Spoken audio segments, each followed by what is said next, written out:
Duke if his last purpose hold? Or whether, since he is advised by Yord to change the course, he's full of alteration and self-improving. Bring his constant pleasure. Our sister's man is certainly miscarried. 'Tis to be doubted, madam. Now, sweet lord, you know the goodness I intend upon you. Tell me, but truly, but then speak the truth.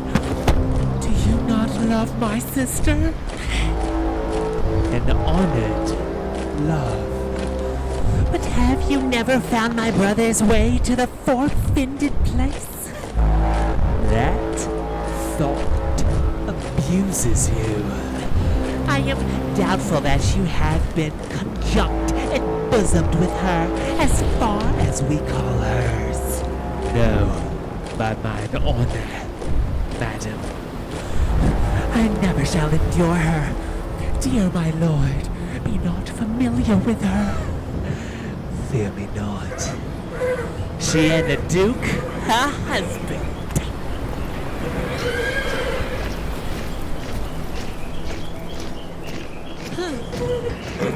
I had rather lose the battle than that sister should loosen him and me.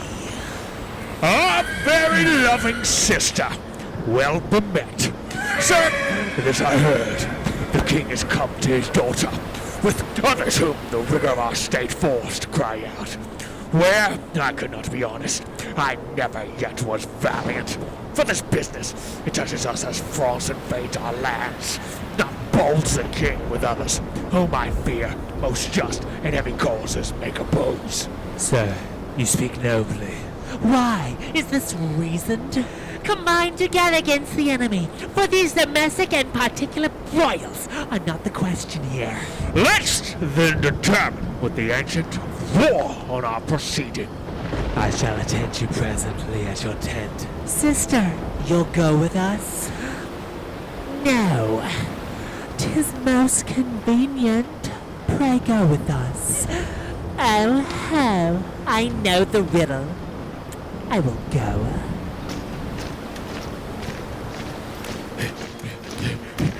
You fear? Your grace has speech with one man so raw. Hear me one word. I'll overtake you! Speak. Before you fight the battle, open this letter. If you have victory, let the trumpet sound for him that brought it. Wretched though I seem, I can produce a champion that will prove what is avouched there. If you miscarry, your business of the world hath so an end, and machination ceases. Fortune loves you. Stay till I have read the letter. I was forbidden. When time shall serve, let but the herald cry, and I'll appear again. Why, fare thee well. I will o'erlook thy paper.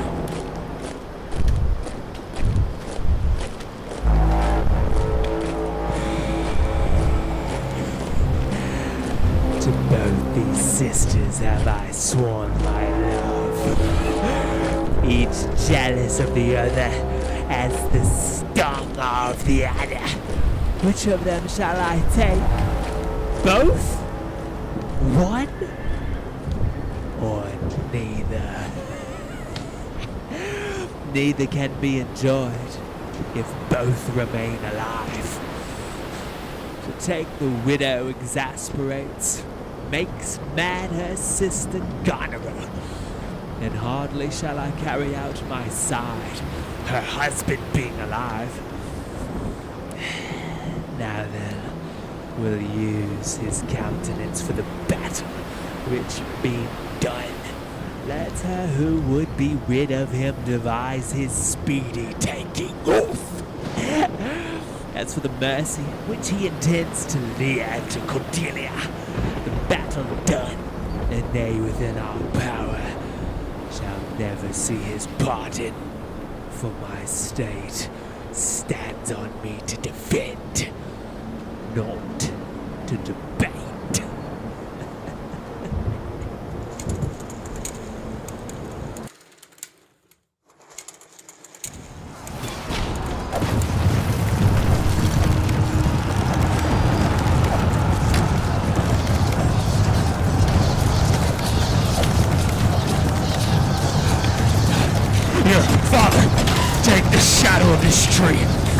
good host.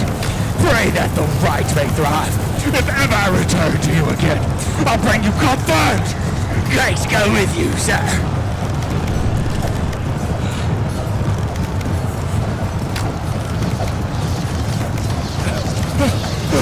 Away, old man! Give me thy hand! Away! King Lear lost! He and his daughter taken! Give me thy hand! Come on! No further, sir! A man may rot even here! What? In ill thoughts again? Men must endure! They're growing hits, even as they're coming hither! Rightness is all! Come on! That's true, too!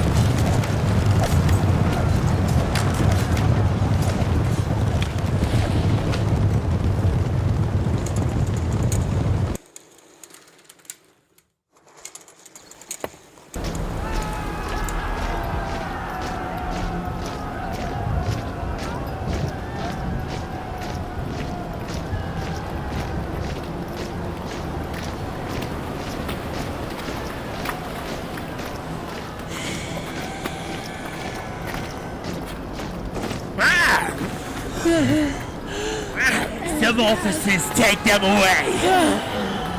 Good God! Until their greater pleasures first be known, that art to censure them. We are not the first who, with best meaning, have incurred the worst. For thee, oppressed king, I am cast out. Myself could else outfrown false fortune's frown. Shall we not see these daughters and these sisters? No. Come, that's the way to prison. We two alone will sing like birds in a cage. When thou dost ask me blessing, I'll kneel down and ask of thee forgiveness. So we'll live and pray and sing and tell old tales and laugh at gilded butterflies and hear poor rogues talk of court news, and we'll talk with them too. Who loses and who wins, who's in, who's out, and take upon us the mystery of things, as if we were God's spies and will wear out in a walled prison backs and sects of great ones that ebb and flow with the moon. Take them away. Upon such sacrifices, my Cordelia, the gods themselves throw incense. Have I caught thee? He that parts us shall bring a band from heaven, and fire us hence like foxes. Wipe thine eyes. The good year shall devour them, flesh and fell. Here they shall make us weep. We'll see him starve first. Go! Come in, Captain. Hark. Take thou this note. Go follow them to prison. One step I have advanced thee. If thou dost as this instructs thee, thou dost make thy way to noble fortunes. Know thou this, that men are as the time is. To be tender-minded does not become a sword. Thy great employment will not be a question. Either say, thou shalt do it, or thrive by other means. I'll do it, my lord. About it. And right happy when that's done. Mark, I say, instantly, and carry it so as I have set it down. I cannot draw a cart, nor eat dried oats. If it be man's work, I'll do it.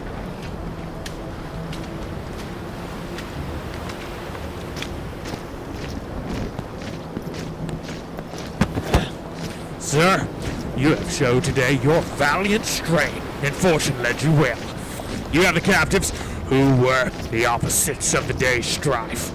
I do require them of you, so to use them as we shall find their merits and our safety may equally determine. Sir, I thought it fit to send the old and miserable king to some retention and appointed guard, whose age had charms in it, whose title more, to pluck the common bosom on his side and turn our impressed lances in our eyes, which do command them. With him I sent the queen. My reason are the same, and they are ready tomorrow or at further space to appear where you shall hold your session. At this time we sweat and bleed. The friend had lost his friend, and the best quarrels in the heat are cursed by those that feel their sharpness. The question of Cordelia and her father requires a fitter place. Sir, by your patience, I hold you but a subject of this war, not as a brother.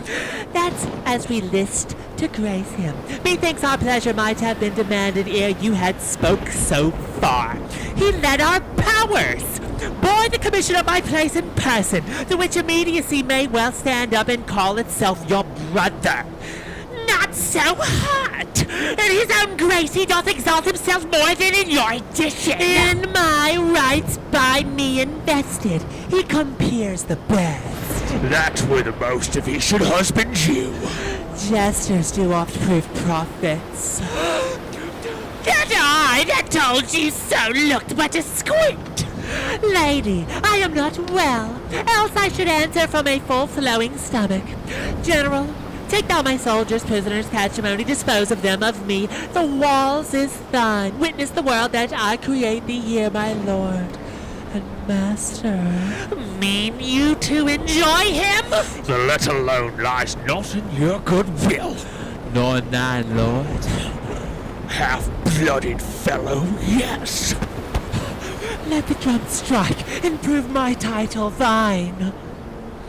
Stay yet, hear reason. Edmund, I arrest thee on capital treason, and in I attained this gilded serpent. For your claim, fair sister, I bar it in the interest of my wife. She is subcontracted to this lord, and I, her husband, contradict your bait. If you will marry, make your loves to me. My lady is bespoke. An interlude? Thou art armed, Gloucester. Let the trumpet sound. If none appear to prove upon thy person thy heinous manifest and many treasons, there is my pledge. I'll make it on thy heart. Ere I taste bread, thou art nothing less than I have proclaimed thee. Sick, oh sick. If not, I'll ne'er trust medicine. There's my exchange. What in the world he is that names me traitor? Villain like he lies. Call by the trumpet. He that dares approach, on him, on you, who not? I will maintain my truth and honor firmly. A herald, no! A herald, no! A herald! Trust to thy single virtue, for thy soldiers all levied in my name, having my name took their discharge. My sickness grows upon me. She is not well. Convey her to my tent. Come in, the herald. Let the trumpet sound, and read this. Sound trumpet! If any man of quality or degree within the list of the army will maintain upon Edmund, suppose Earl of Gloucester, that he is a manifold traitor, let him appear by the third sound of the trumpet. He is bold in his defense. Sound! Again!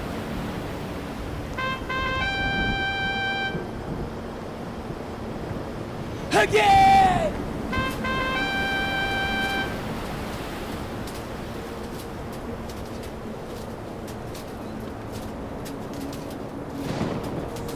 Ask him his purposes, why he appears upon this call of the trumpet. What are you? Your name, your quality, and why you answer this pressing summons? No, my name is lost. By treason to spare none and gang a bit. Yet I my noble as the adversary I come to cope. Which is that adversary? Which he that speaks the word Earl of Gloucester Himself. What sayest thou to him? Draw thy sword. That if my speech offend the noble heart, thy arm may do thee justice. here is mine. Behold, it is my privilege, the privilege of mine honors, my oath, and my profession. I protest.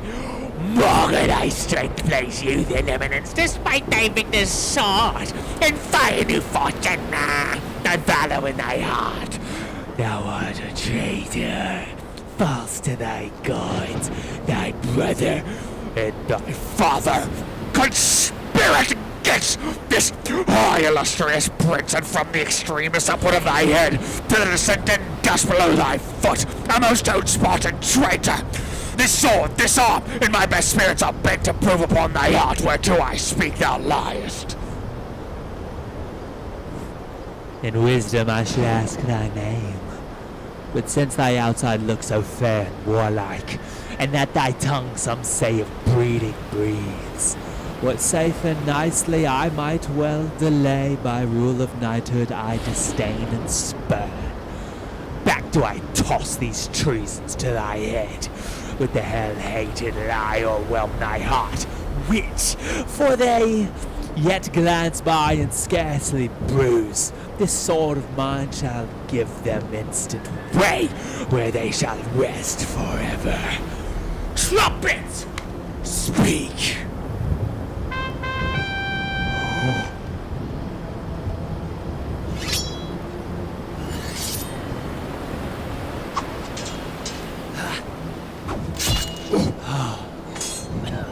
Save him! Save him! This is practice, Gloucester! My love, thou was not bound to answer, an unknown opposite! Thou art not vanquished, but cozened and beguiled! Shut your mouth, dame! With this paper shall I stop it? Hold, sir! Thou worse than any name! Read thine own evil! No daring lady! I do perceive you know it! Say if I do, the laws are mine, not thine! Who can arraign me for it? Most monstrous! Oh, knowest thou this paper? Ask me not what I know! Go after her! She's desperate! Governor!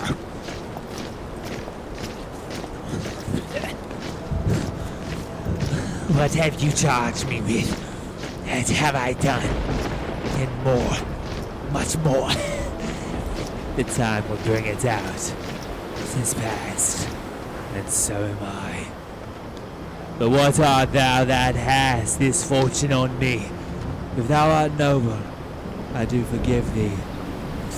Let's exchange charity. I am no less in blood than thou art, Edmund. If more, the more thou hast wronged me. My name is Edgar, and thy father's son. The gods are just, and our pleasant vices make instruments to plague us. The dark and vicious place where thee God cost him his eyes. Thou hast spoken right. 'Tis true. The wheel is come full circle. I am here. Methought thy very gait did prophesy royal nobleness. I must embrace thee. Let sorrow split my heart, if ever I did hate thee or thy father. Worthy prince, I know it. Where have you hid yourself? How have you known the miseries of your father? By nursing them, my lord. List a brief tale, and when 'tis told, oh, that my heart would burst. The bloody proclamation escape that followed me so near. Oh, our lives' sweetness! That we the pain of death would hourly die, rather than die at once. Taught me to shift into a madman's rags, to assume a semblance that very dogs disdained, and in this habit met I my father with his bleeding rings. Their precious stones new lost became his guide. Led him, begged for him, saved him from despair. Never, O fault, revealed myself unto him until some half hour passed, when I was armed. Not sure, though, hoping of this good success, I asked his blessing, and from first to last told him our pilgrimage. But his flawed heart, alack too weak, the conflict to support, twixt two extremes of passion, joy and grief, burst smilingly. This speech of yours hath moved me, and shall perchance do good. But speak you on. You look as you had something more to say. If there be any more woeful, hold it in, for I am almost ready to dissolve hearing of this. This would have seemed a period to such as love, not sorrow, but another. To amplify too much would make much more, and talk extremity. Whilst I was big in clamor, came therein a man who, having seen me in my worst estate, shunned my abhorred society, but then, finding who 'twas that so endured, with his strong arms he fastened on my neck and bellowed out, as he burst heaven, threw him on my father, told the piteous tale of Lear, and him that ever ear received, which in recounting his grief grew puissant, and the strings of life began to crack. Twice then the trumpet sounded, and there I left him tranced. But who was this? Kent, sir, the banished Kent, who, in disguise, followed his enemy king, and did him service improper for a slave. For help! What kind of help? Speak, man! What meets this bloody knife? 'Tis hot. It smokes. It came even from the heart of... Oh, she's dead! Who dead? Speak, man! Your lady, sir, your lady, and her sister, by her is poisoned. She confesses it. I was contracted to them both. All three now marry in an instant. Here comes Kent. Produce the bodies, be they alive or dead. This judgment of the heavens that makes us tremble touches us not with pity. Oh, is this he? To bid my king and the time will not allow the compliment which fares he not here. There it is.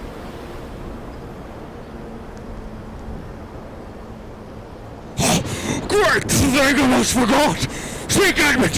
Where's the cake? And where's Cordelia? Why thus? She saw the subject, Kent.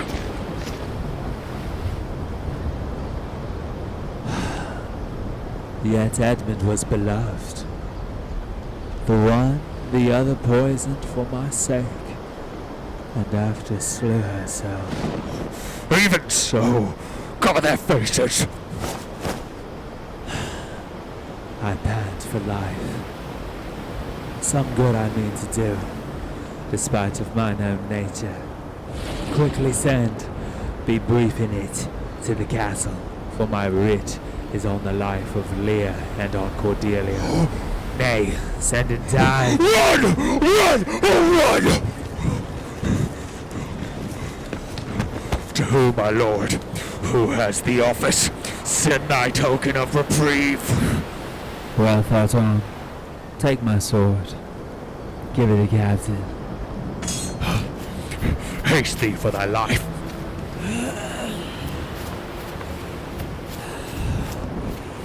He hath commission from thy wife and me to hang Cordelia in the prison, and to lay the blame upon her own despair that she fordid herself. The gods defend her. Bear him hence a while.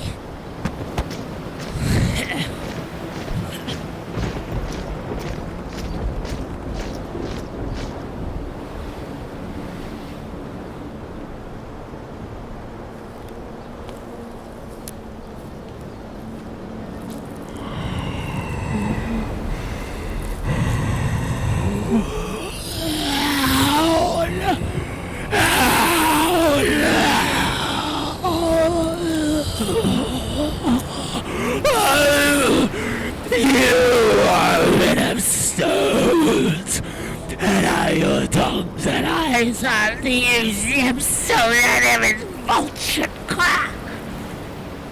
She's gone forever. I know when one is dead and when one lives. She's dead is her. Let me looking glass. If that her breath will mist or stain the stone while she lives up. Is this the promised end? Or the image of that horror? Fall and cease. The finish She lives! Even so, it is a chance which does redeem all sorrows that ever I have felt. Oh, my good master! Flee away! 'Tis noble kid, your friend. A plague among you murderers! Traitors all! I might have saved her. Now she's gone forever. Cordelia. Cordelia. Stay, little. What dost thou sayest? Her voice was ever soft, gentle and low, an excellent thing in woman. I killed the slave that was hanging thee. 'Tis true, my lords, he did. Did I not, fellow? I have seen the day with my good biting falchion. I would have made them skip. I am old now, and these same crosses spoil me. Who are you? Mine eyes are out of the beast. I'll tell you straight. You fortune brag of two she loved and hated. One of them we behold. This is a dull sight. Are you not killed? The same! Your servant Kent! Where is your servant Caius? He's a good fellow, I can tell you that. He'll strike and quickly too. He's dead and rotting. No! My good lord! I am the very man. I'll see that straight. That from your first of difference and decay have followed your sad steps. You are welcome here now. Nor no one else. All shameless, dark and deadly. Your eldest daughters have fordone themselves and desperately are dead. Aye, so I think. He knows not what he says, and vain is it that we present us to him, very bootless.